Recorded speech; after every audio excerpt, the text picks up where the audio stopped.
Hello and welcome to this OASAS Learning Thursday related to person-centered addiction treatment services. The purpose of this Learning Thursday is to have a discussion regarding our new OASAS regulations and standards of care documents and guidance that we've issued to bring life and breath to the new regulations that we adopted in March. And with that, I am Rob Kent, I'm the OASAS General Counsel.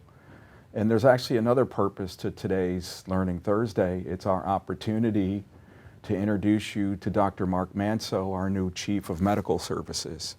So I will stop talking, and I'd like Marc to actually talk a little bit about himself and introduce himself to the OASAS field. So Marc, take it away. Thanks, Rob. I really appreciate the introduction, and I really appreciate being here and having an opportunity to talk about the revised regulations that OASAS issued and the guidance documents that we were able to issue. So my name is Marc Manzo, and I am a psychiatrist by training. I actually was at the Office of Mental Health for 3 years, and one of my top areas of expertise is co-occurring substance use disorders and serious mental illness. And that's what I focused a lot on when I was at the Office of Mental Health. And increasingly over my time there, I ended up doing more and more addiction-related work. And then I recently joined the Office of Alcoholism and Substance Abuse Services. And I will say that really one of my top priorities is addressing the opioid crisis. We are in an absolute crisis, and I am not only a psychiatrist, but I have public health training as well. And I'm considering this a public health crisis that necessitates a public health response. And there are many aspects to that. There's naloxone, there's law enforcement related issues to prevent fentanyl from getting into the drug supply. But one of the most important aspects of what we're going to do if we're going to be able to address this crisis is increase access to life-saving medication-assisted treatment. And so I knew that coming in. I knew that when I started. I had read the research. I had even co-edited a book about it. I had practiced it myself because I still do see patients. And I knew that we had to increase access to medication-assisted treatment. And we probably needed to start increasing access within the addiction treatment system itself. Where better to start with that? There's a lot of other places where it can be done, primary care, mental health, emergency departments, but really in the addiction treatment system.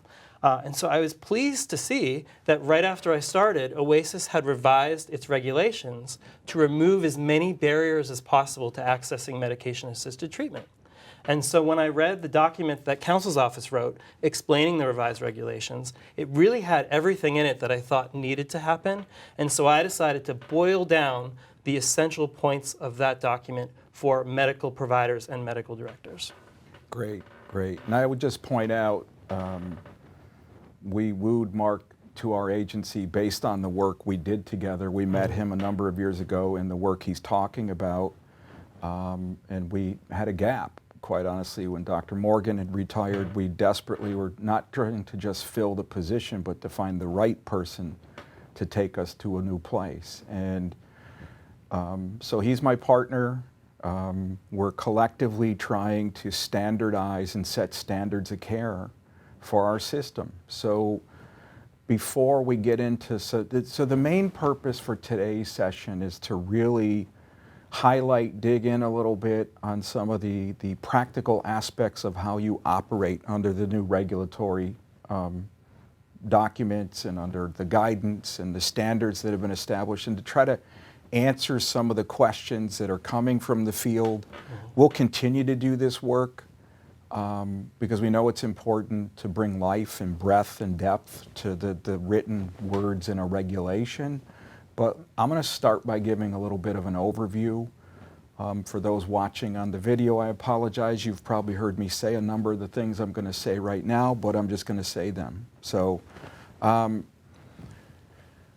we started, so I'll give you the sort of the genesis, and it was about a year ago. I was, of all things, reading tweets on the weekend. I actually am fascinated by Twitter. I find a lot of really good information. You have to distill through the good information from other things. But there was a whole conversation being driven on Twitter on a Sunday. It was about how the treatment world functions with abstinence being the primary goal of treatment, and that's gotten in the way of helping people in the middle of an opioid epidemic where they may not choose abstinence as their goal for treatment, and then therefore won't come to treatment, and then continue to, as Dr. Morgan used to say, Marc would say the same thing, medicate with street substances, which are incredibly dangerous. So we started this, I literally pulled up our regs, and I did a word search for abstinence, because I said, there's no way that we still say abstinence is the goal of treatment in the OASAS system, and sure enough, abstinence was all throughout all the programmatic regulations.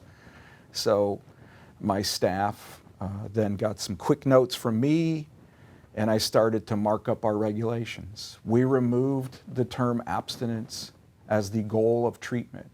It does not, by the way, mean that abstinence can't be the goal of somebody's treatment, but that is a decision that's driven by an interaction with the patient and the person and the staff in the program. So I know there's been a lot of conversation about removing the term. We didn't remove that concept from our system. What we're trying to do on a higher level is the following. If addiction is a chronic disease, it should be treated like other chronic diseases. So for instance, we don't, with other chronic diseases, condition access to needed medications. It's absolutely not the way you do it, so you will not do it in our system. Abstinence can be the goal if that's the person's goal. Toxicology testing. Toxicology testing should be used in a positive, not punitive way, and it should be, the example I give is there ought to be a reason for testing, and the reason can't be that it's Thursday. That is not a reason. There should be a clinical reason. I say that, I'll preface that with this comment that there's obviously with opioid treatment programs some federal rules that override this concept, and I also know that there are referral sources primarily from the criminal justice system that insist on regularly scheduled toxicology testing. I get that. We're working through those issues. We're continuing to advocate because we need to get to a point where that and everything else we do is driven by a person-centered approach to treating people. We removed terms like methadone. Methadone is an opioid full agonist. That's how we refer to it at this point. And people might say, why did you do that? We did that because there seems to be this life or mysticism or mythology around the term methadone. And it's a medication. It's a medication. There are other medications used to provide treatment. So I want to hit on one more thing, and then I want to give Marc maybe a chance to talk about his medical standards of care document, and then we can get into some questions and answers. But another key piece, what we saw, not everywhere by the way, but within some programs, and we've continued to make this clear, immediate access to MAT is absolute must for every regulated OASAS program. Does not mean you get it right away. What it means is the medical professionals get to make those decisions based on their best practices, but you can't also then condition access to the MAT on mandatory counseling. And it doesn't mean, and ultimately, and I want to reaffirm this, and I know Marc agrees, we believe that long-term stability and long-term recovery it flows from a use of medications together with therapeutic counseling. There's no doubt about it. That's what the research shows. But what you can't do is say to an individual, I will give you medication in my outpatient program if you agree to mandatory 3 times a week group counseling, and if you miss a session, I can't give you your medication. That just can't be the approach we take. That approach feeds something that actually is going in the right direction now, which is overdoses and overdose deaths. We are making progress with the work that we're doing.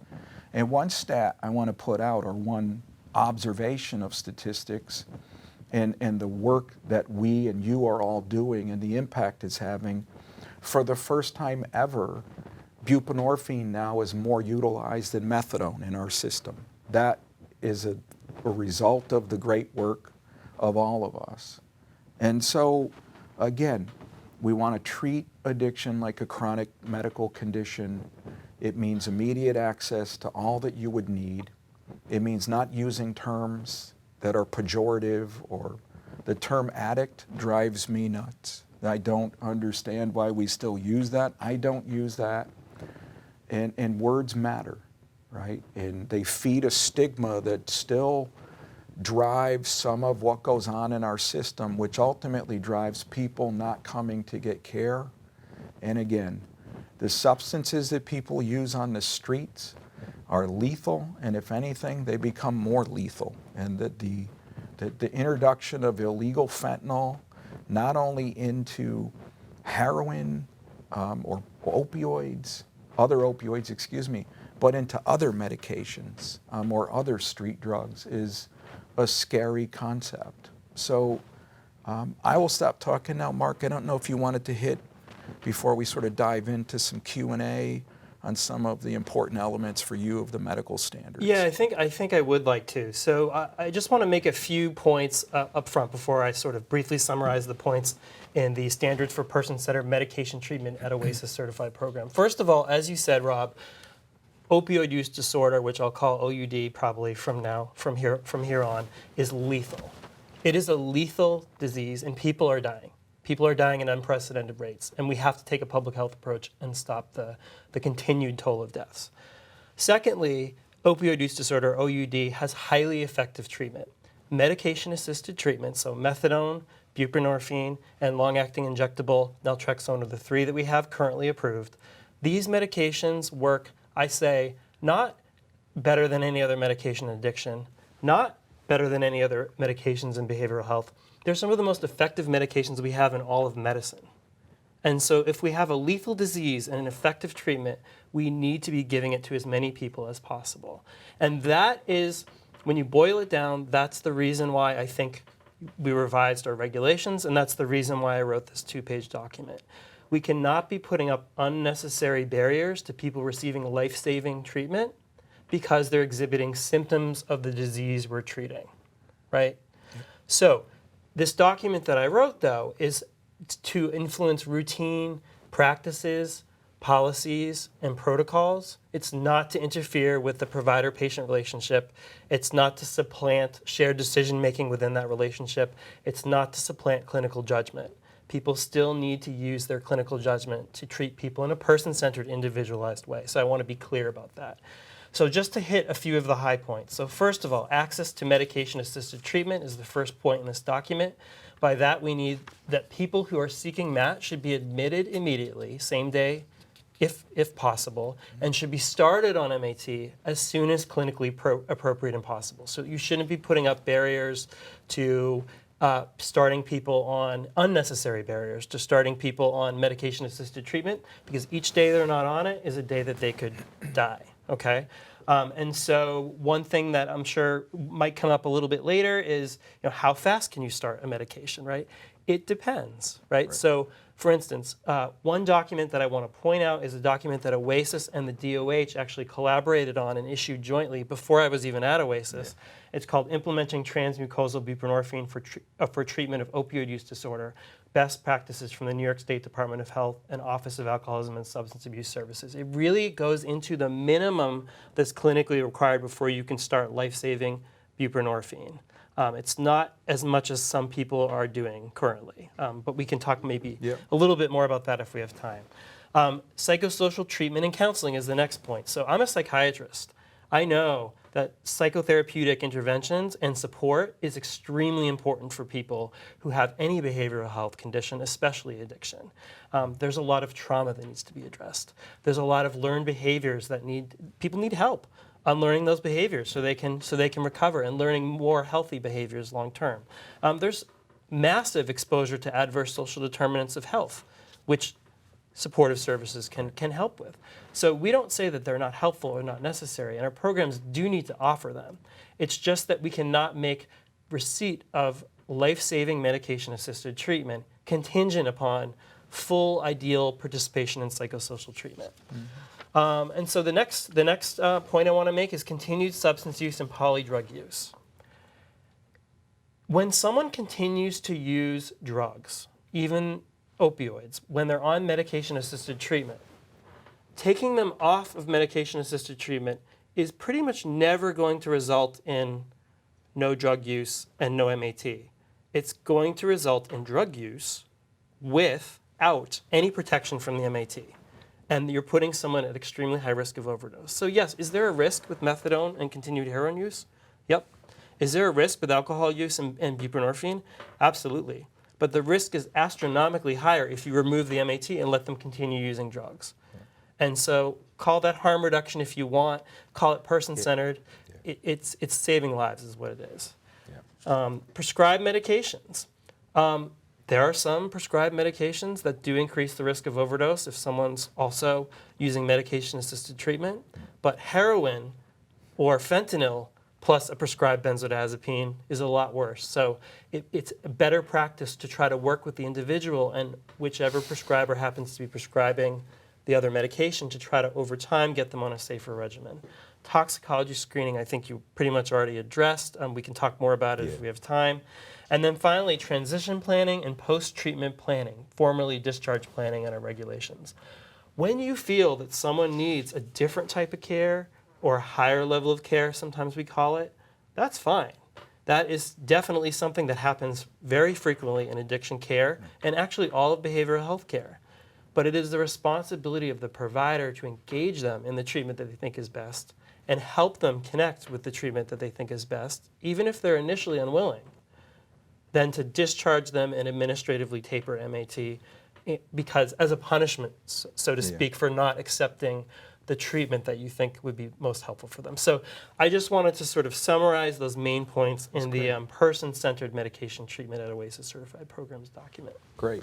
And I just want to hit a few things further, and then we'll dive into some questions that we're receiving, seems frequently. So I just have to say that part of why we're doing what we're doing is because we believe in the quality of the people who work in our programs. If we didn't, we would build all these regimented rules into place. We're trying to get away from that. We believe in the work that you do. We believe in your ability to engage people in staying alive and getting healthier. So if anything, it seems to be a more general area of concern. We're actually trying to reaffirm clinical judgment in the process and not scripting into rules, which at their core are minimal standards. The intent of rules and regulations is to protect the health and safety of people, but not to institute or implement or interfere with a professional's private practice, experience, clinical judgment, clinical training. Few other pieces that have raised concerns. The use of certified recovery peer advocates is now a mandatory service for outpatient, and there's a reason. They work. They engage people. They don't always get the person to come immediately to treatment, but I can tell you one thing, when they're talking to the person and they exchange cell phone numbers and they're calling each other, the person's alive. And it's that opportunity that we can use to bring the person into treatment and to help them get healthier. And then the last thing, I just have to make this point. With one particular medication, buprenorphine, there seems to be this conversation going on out there that a lot of buprenorphine is diverted. It's prescribed, it's diverted. There is some diversion, but I think some of the more recent research, and Mark, maybe if you know more, please chime in. The research I'm reading indicates that most of the diverted buprenorphine is for a therapeutic reason. It is that that person can't access it themselves from a program, from a prescriber. They're using it to avoid withdrawal, not to get high. And so I think that's a point that I just wanted to reemphasize, because these kinds of conversations about, well, people are getting it and diverting it. Well, A, that's the same kind of conversation that leads to the stigma, that leads to people not going and getting the help they need, not coming to our system or going to other systems. So I don't know if you had any more to add on that dimension. I mean, we don't want people to divert, and programs are required to have policies and procedures to prevent that. But we think that if medication-assisted treatment, specifically buprenorphine, is more accessible and more available, people will have a less of a reason to divert for the most part, on average, right? There's always, you can always pull out an exception. Maybe we'll get a chance to talk about an exception. But, we think that, people are mostly diverting. The research does show most diversion happens because people are self-treating withdrawal. It's very similar, actually, to people, there's a street value for antiretrovirals for HIV. It's not because people are getting high on their antiretrovirals, it's because they're using it to self-treat, because probably pre-exposure prophylaxis, post-exposure prophylaxis, in even HIV care itself is still not accessible enough. So it's very similar, actually. Yeah, and actually I'll just do one quick plug. One of the things we did do in this last year, and we've been doing over the last number of years with regard to insurance access, we've now made it the rule in private insurance and in Medicaid that there's no prior approval for preferred versions of buprenorphine to try to make it more accessible.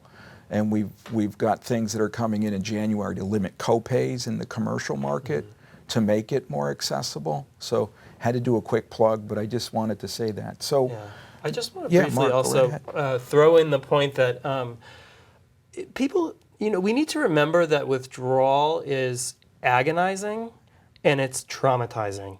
And when someone has a traumatic experience with something, they will do anything and everything to avoid having that traumatic experience again. So it's sort of understandable that there's this street value for buprenorphine, or some people may want to keep a little extra around, because sometimes, the pharmacy doesn't stock the kind that your insurance pays for, and then you don't get it. There's all kinds of problems that still, unfortunately, do happen in our system, which we're working on. Yeah, great. So with that, I think we're going to dive into a few questions. It's more me, I'm the Mike Wallace from dating myself, as I just say that. My staff's in the back room, Mike Wallace, 60 Minutes, no. Because the questions are more, I think, driven from a medical perspective. And so Marc, when is it appropriate to initiate MAT? What do you see as the required elements of a medical provider? What should they consider before initiating MAT? And including, do they need to do the full range of toxicology and wait for the results? That's a great question. Thank you. So first of all, it depends on the individual patient, and it also depends on the agent the medication that you're choosing to use, right? So there's certain core things that you need to worry about with each medication, but everything else can sort of be dealt with later besides the core things. Everything else, you want to increase access to the medication because it's life-saving. So let's start with long-acting injectable naltrexone. So you could put someone into protracted withdrawal unless you're sure that they're actually detoxed from opioids. So that one, you really do have to make sure that someone is opioid-free, so you need to see the results of the urine drug screen. You need to do the naloxone challenge. I would even recommend at least a brief single dose naltrexone challenge to make sure they're not allergic to the naltrexone before you inject them with a month of blood levels. So that one, it's probably the biggest barrier to starting. But there's recent research that shows that once it's started, it actually might, at least in the the studies, the length of the time for the studies that have been done, it might be sort of equivalent to buprenorphine, which is good news. So there's going to be more information coming out about that in the research, I'm sure. Okay. So let's move on to buprenorphine. So I want to point the viewers back to implementing transmucosal buprenorphine for treatment of opioid use disorder, jointly issued by the DOH and OASAS. It really sets the standard for the minimum necessary that needs to be done to make sure someone has access to buprenorphine. So really, you want to make sure that someone is in withdrawal or past withdrawal, because someone can have cravings that they haven't been using, they want to be on buprenorphine, and they can be inducted. So you want to make sure that someone has opioid use disorder, because you don't want to start someone on an opioid, which it is, partial agonist, if they don't actually have opioid use disorder. So you want to confirm.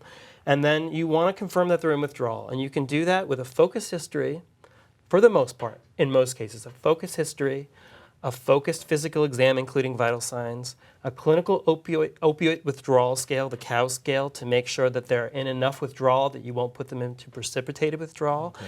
And then I think you would want to order the tests, such as urine drug screening and whatever other labs you'd like to order. But you don't need to wait for the results before providing access to this life-saving treatment. Because if you're waiting for results to come back, there's always a chance the person would use again, right? Because they're in withdrawal and it's agonizing. Or they might just not come back to treatment when the test results are back. They might die of an overdose. And I don't say that to be dramatic or provocative, it's actually true. So you want to start it as soon as possible, as soon as you know that they're either past the window of withdrawal or they're starting to be in mild to moderate withdrawal. Finally, methadone. Methadone, you actually, in the OTPs, the opioid treatment programs, like I don't need to explain this to them. They know, they're experts in this. Yeah. But everyone knows methadone can actually be started, when someone's not even in withdrawal yet, to really stabilize them, reduce their cravings, prevent withdrawal.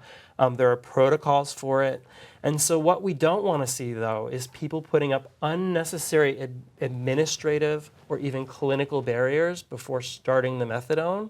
As soon as it's clinically safe to do so, it should be started if methadone is the choice for an individual. Great. So in to the point you made about buprenorphine,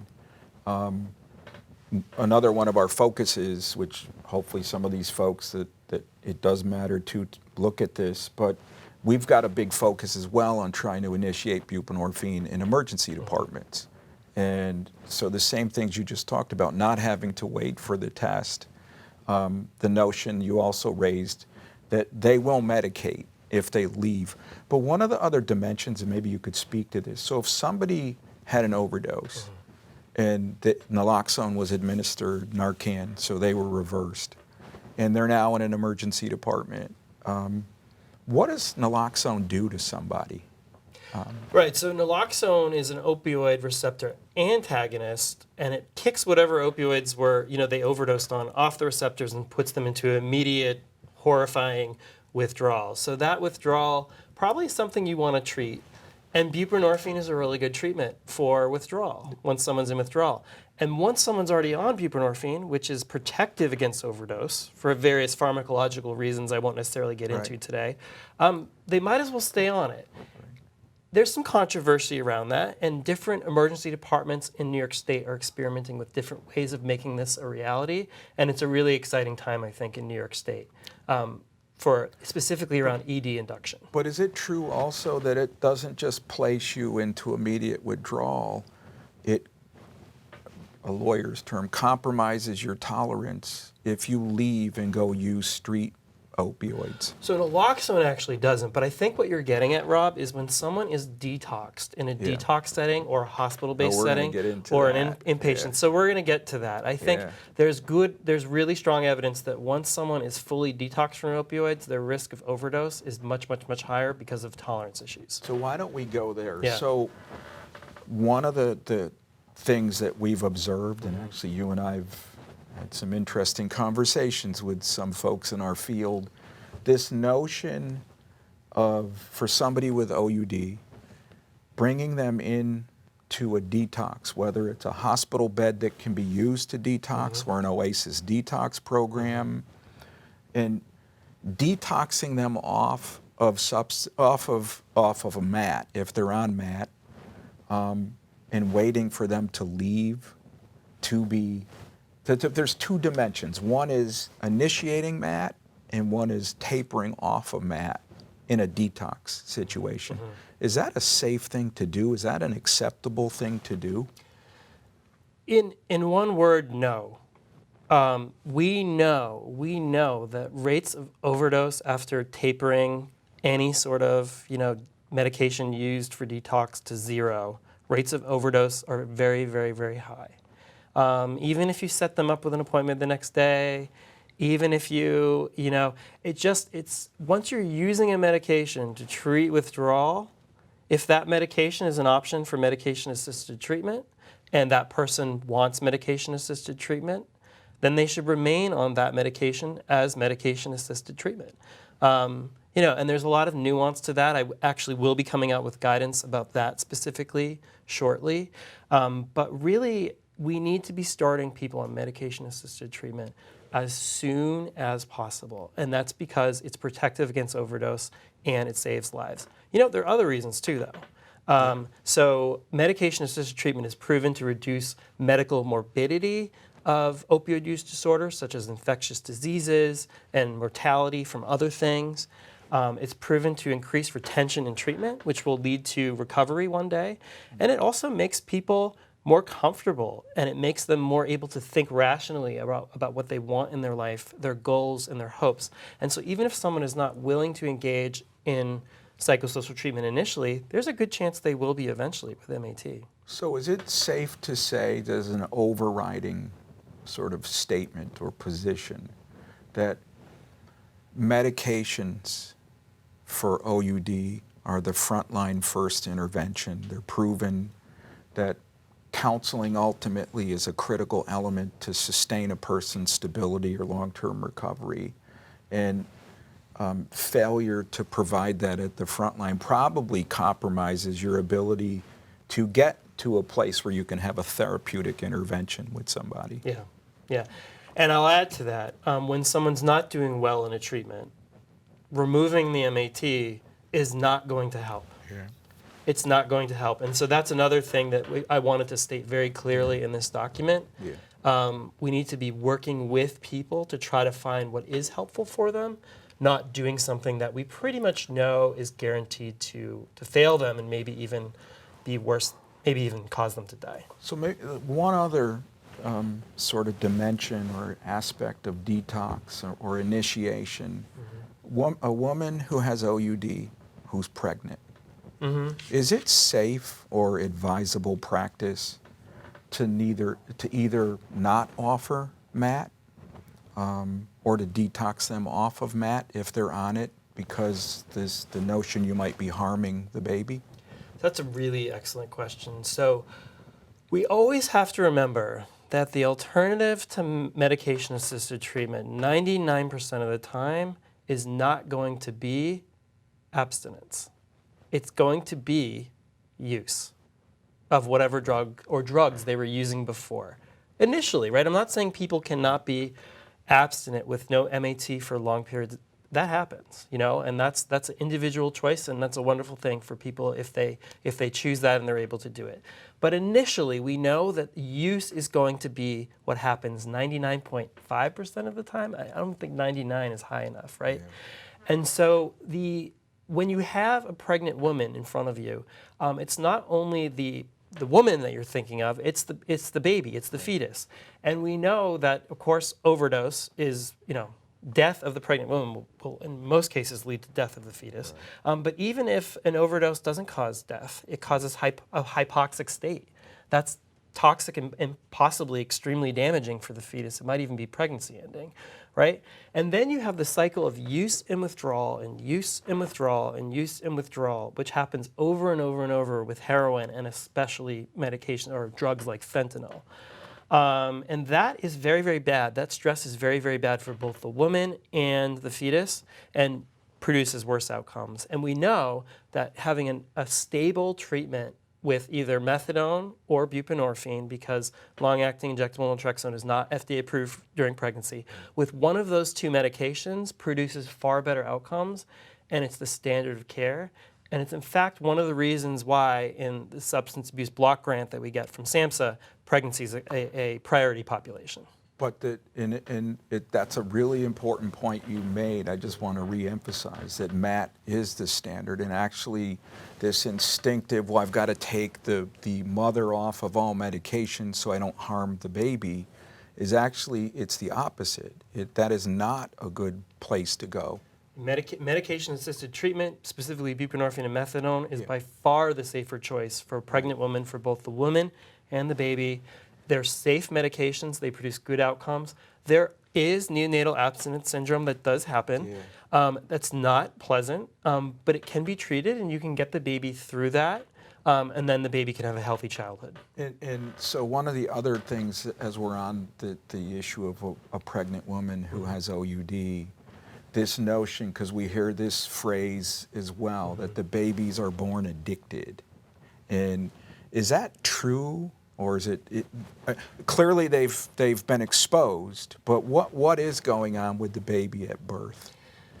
So the baby has tolerance and withdrawal, and the withdrawal is the problem, but it can be managed. It definitely can be managed. It's like any medication has potential side effects, but if a medication is life-saving and life-changing for people, you manage the side effects, right? You manage them. You don't just withdraw the medication. But anyway, so the baby will have tolerance and withdrawal, but the baby, the infant, the neonate, will not have continued compulsive use despite psychosocial consequences, right? That's impossible for it. So addiction is the compulsive and continued use of a drug despite consequences, and that's inapplicable to. Right. So they're not addicted; they're exposed. Yeah. And is it accurate then that not only is it safe for the mother to use buprenorphine or methadone during pregnancy when they clearly have OUD, it's safer. And probably leads to better health outcomes at the front end for the baby at birth. For sure. Yeah. Yeah, we know that. So, but because a lot of times when we see these conversations about this issue, the instinct is to not medicate. And I get how that might make sense. Yeah. But it actually puts the mother and the baby at greater risk to not medicate, to not use the standard of practice, even though the mother's pregnant. Yeah. Okay. Absolutely. So one of the other things that I want to sort of hit on, and I'll do it through an example that's been raised with me. When we changed our rules, and it's this notion of when can I not treat somebody because they're refusing to go to get therapeutic counseling. And so it was actually a doctor at a program who said exactly that. Well, I have an individual, okay, I get you want us to start them on medication-assisted treatment, and you're telling us not to kick them out because they continue to use, so there's two dimensions to this, continue to use other substances, and or they're refusing to buy into going to therapeutic counseling. And so speak a little bit about that, because I think that is like probably the fundamental issue we're hearing raised. You're telling me not to kick people out of treatment, not to deny them access to MAT, but they're using other substances or they won't do counseling. How does that add up? Why is that a good thing? First of all, I will say continued use plus MAT is almost always safer than continued use without MAT.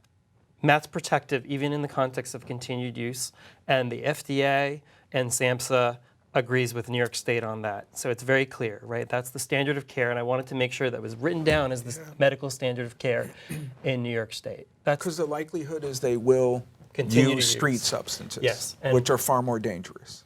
Far more dangerous, especially right now. And mixing the two is even that much scarier. Yeah, exactly. So access to medication-assisted treatment does not guarantee that someone will not overdose while on MAT, but it lowers the risk vastly. Secondly, I just want to sort of bring up the chronic disease model that you brought up again. Continued use is a symptom of the disease. In no other field of medicine would we even, I'm not saying addiction treatment providers are doing this routinely, but I just want to point out for argument's sake, in no other field of medicine would we withdraw the treatment up for the disease because someone is exhibiting symptoms of the disease. If someone continues to use, it should be a sign to the providers that something isn't right, right? Maybe they need an adjustment in their medication-assisted treatment. Maybe they need a higher methadone dose. Maybe they need to switch to a different medication-assisted treatment option. Maybe they need a different treatment setting, which you don't discharge them and say, go over here. You help them connect over time to that different treatment setting, right? Whether that's inpatient services or an intensive outpatient program, or if they're in an 822, you send them to an opioid treatment program. Maybe that's what they need. You individualize the plan to try to address the problems that are clearly happening. But that's not to say that you can never discharge someone from an OASAS program, right? Clinical judgment still has to come into play. A few examples that I thought up in preparing for this session. What if someone threatens serious violence against other patients in the program and or staff? and it's not due to, you're sure it's not due to an unstable psychiatric problem. Because if it is, that person should get psychiatric care, maybe even go to a CPAP, right? But if it's really not due to, a psychiatric problem that's been left untreated, and they're threatening, maybe the balance, of risk versus benefits actually shift towards you want to protect your staff in the program, right? That's an example. Another example is, that I thought of is diversion, right? A little diversion is probably a symptom of the disease. But if you have good evidence that someone is diverting all or most of the medication that you're prescribing to them, then they're not actually taking the treatment. And maybe the program is not really the right place for them. So even to bridge to the toxicology piece, using toxicology tests should be as a base to ensure if you're providing a medication that it's in their system. And if it isn't, having a conversation about what's going on, what's leading you to not use what we talked about jointly is the intervention. Yeah, with urine toxicology, it sort of gets right back to the original point we made. It's really helpful when we're in the midst of a crisis to not get distracted by all kinds of complications and nuance, although they exist, and to really boil it down. We need people to have access to MAT. We don't want urine tox to be a barrier. We want it to be a clinical tool that helps you. Really, the three uses for urine toxicology are to make sure that they're taking at least some of the medication you're prescribing, one, so they're not diverting all of it, right, which you'd want to know. Two, if you're starting long-acting injectable naltrexone, that they don't have opioids in their system, because protracted withdrawal is medically very serious. And three, it's a clinical tool, right, to provide you with information about what other substances they might be using so you can address it in the treatment. But, and to be clear, when you say discharge, Yeah. you don't mean we can't help you, you need to leave, good luck. Yeah.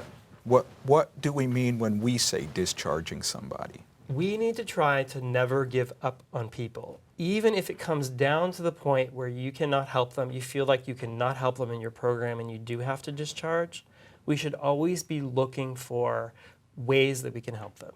Maybe you can connect them with a primary care person who can provide their medication-assisted treatment. Maybe you can set them up with a health hub, which the Department of Health runs, oftentimes through needle exchange programs, but not always.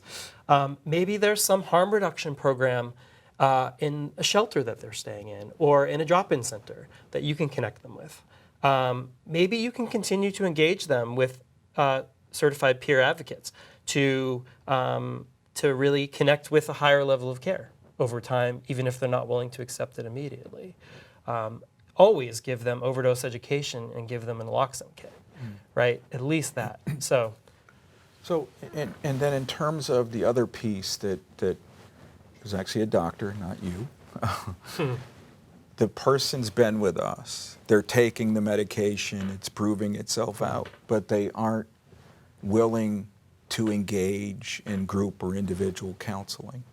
What should the program do with that individual? they're never able to engage. They're never willing to engage, right? Yeah. But they continue to take the medication, they're basically doing okay. Yeah. Well, you're saving that person's life Right. by continuing to provide them with the medication. So, you might decide for resource management purposes to eventually try to get them that medication in a mental health program if they have mental health concerns that also need to be treated in a primary care practice. Somewhere else, because you want to save your program's resources and your groups for people who will use them, and that's understandable. That's fiscally understandable and clinically understandable. But you need to work with them to continue saving their life until you're able to connect them with somewhere else. And you might continue to try to engage them in the meantime. Perfect use for peers. Yeah, great example, right. And it's also, because there's a lot, I don't know if it's misinformation, what it is, but my observation, well, first off, the world caught up in labels, which I think is a really dangerous thing, because labels bring all the beliefs that come with them, good and bad. But just to put it out there in terms of our system's interaction with harm reduction programs, my own view is harm reduction's on the continuum of care and treatment. And actually, our observation is that they get a great number of people into quote-unquote conventional OASAS treatment. Not that there's convention anymore, but so it needs to be an option I think our providers think about, that if they're taking the medication, that's a great thing, and it's showing up, so they're getting their therapeutic benefit, and counseling's not right for them at that point. Harm reduction program might be, as you said, one of the options to consider, so you can focus on folks who do want to buy in to our belief that long-term stability involves therapeutic counseling. Yeah, harm reduction is both a modality of treatment that some programs will really espouse, and it's right for some people for short-term or even long-term. And it's also a tool that our clinicians should have in their toolbox, but not the only tool, Right. one of many tools to help people. But discharge means connection to something else, real connection. It doesn't mean here's a card, God bless you, we wish you all the best. It's a real connection. Yeah.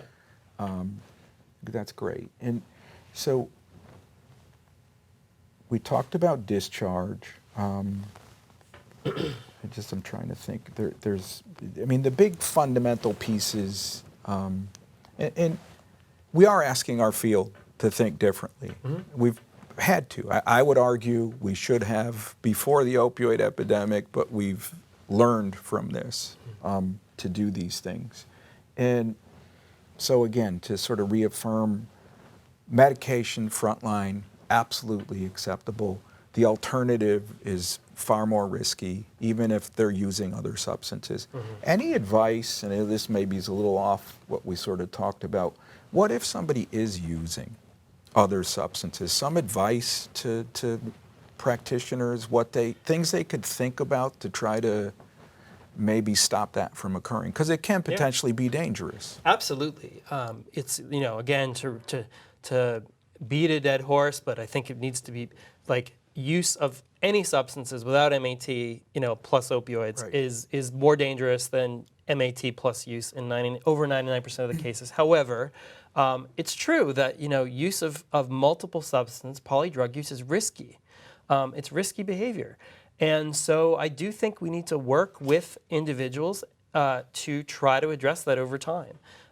So there are many tools that our programs have in their toolboxes to help engage people. So we shouldn't be engaging, ignoring it, or condoning it. We should be addressing it, but addressing it in a person-centered way. So using motivational interviewing, peer engagement, harm reduction techniques, the whole gamut of things that we have available in our skill sets and in our programs to help address the use of other substances. One particular substance, it's come up in conversations and comments and questions. The person's mixing benzos, which maybe you can explain to the world what benzos are, and we're concerned as a practitioner about giving them MAT because there's an interaction that can be dangerous. Yeah. There is a dangerous interaction between benzodiazepines and opioids, right? And so benzodiazepines are essentially, they're anti-anxiety and sleep medications and also anti-seizure medications. They have a lot of uses. Right. And they do suppress the central nervous system. That's how they work, Right. To do all those therapeutic things. And so combining any opioid with a benzodiazepine does increase the risk of overdose. But it's much, much more dangerous to combine a benzodiazepine with heroin, or heroin that's laced with fentanyl, for instance, than to combine it with methadone or with buprenorphine. And in fact, not only are we saying that as New York State, but the FDA clearly agrees, the federal government clearly agrees, and they issued an advisory about that a few years ago. And so, and then that's an opportunity for the clinical staff, the medical clinical staff in a program who's trying to establish this therapeutic relationship with the individual, trust relationship, that's very risky. Yeah. But not saying, well, because you're doing that, I can't give you MAT.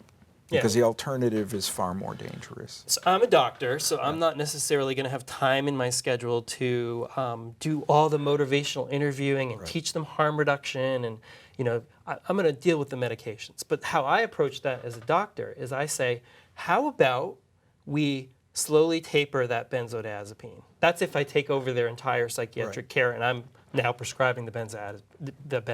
Right. I can't abruptly stop it because they could go into serious withdrawal and die from benzodiazepine withdrawal. So I say, how about we taper it, right? How about we taper it slowly? Is it riskier than not being on a benzo? Yes. But I'm willing to take on that risk to help them achieve a safer medication regimen.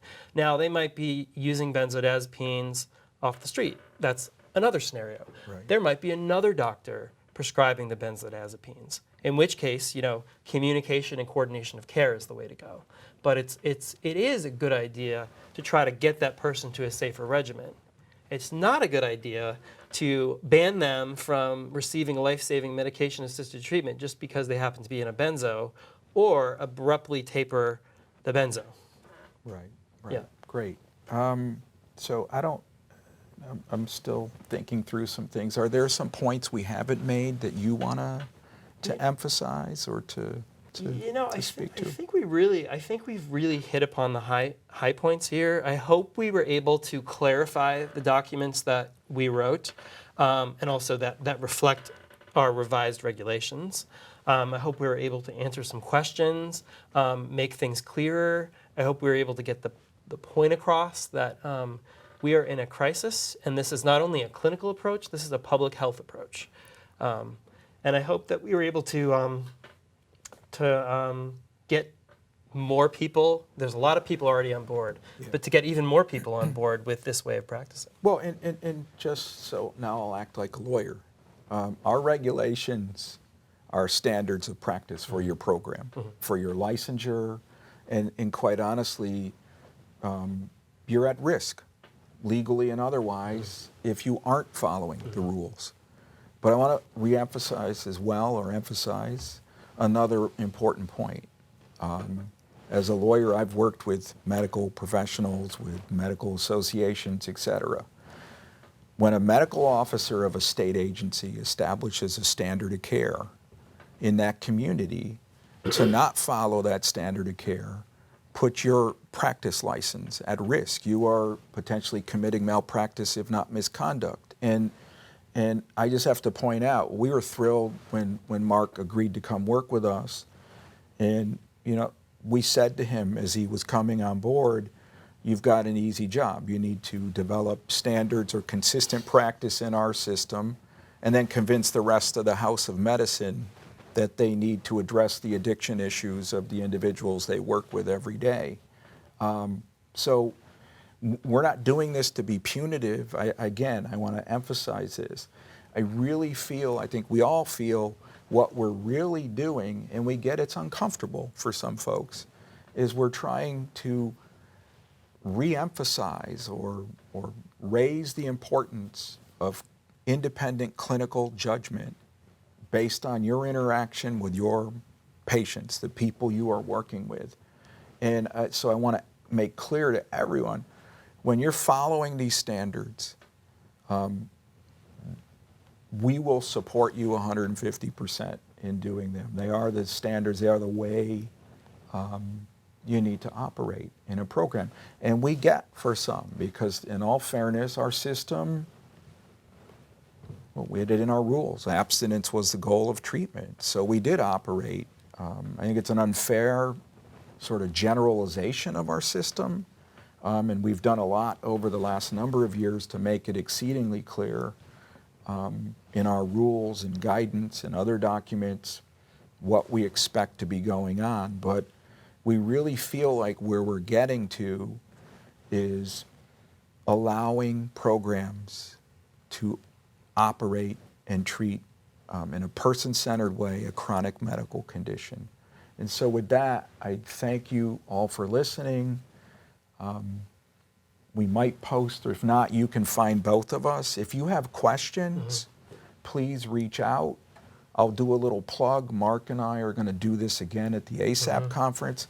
And we'll travel wherever within reason to have these kinds of conversations. What I would encourage the field is, while you might be a little uncomfortable, the worst thing you can do is be uncomfortable and not follow the guidance and practice standards that we're issuing.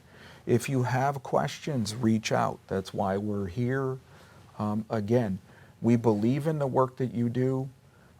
We believe in your expertise. We believe that you care. You would not work in this field if you did not. You are not going to become rich and wealthy working in this field, other than emotionally and, spiritually helping people recover from addiction is a wonderful thing. So, Marc, I don't know if you have any parting words? Yeah, I mean, this is rewarding work, but it's extraordinarily hard work. And we fully recognize that. And we also fully recognize that different providers are going to be at different places in terms of readiness to implement some of these things. We know there are workforce issues, but we're going to, like Rob said, we're going to keep doing these types of events and activities to help clarify and educate people. And we look forward to working with you all to move our system in the direction that it needs to move to address this crisis. Great. So thank you all for watching. Take care.